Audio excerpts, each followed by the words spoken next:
Aktres na si Angelica Panganiban enjoy sa pamamasyal sa Singapore kasama ang kanyang mag-ama.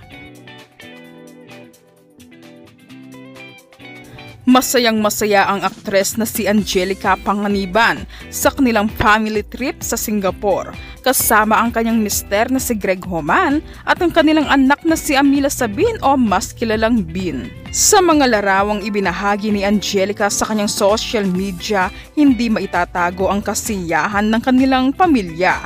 Mula sa mga ngiti ni Angelica hanggang sa tawang walang humpay ni Bin, bawat larawan ay puno ng pagmamahal at kasiyahan. Makikita sa kanilang mga kuha ang paglibot ng pamilya sa ilang kilalang destinasyon sa Singapore, gaya ng Universal Studios at iba pang paboritong pasyalan ng mga turista.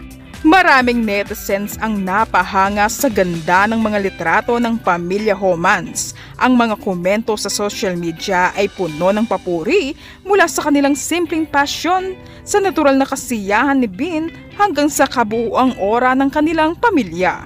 Isa itong larawan ng family goals na tunay na nakaka-inspire.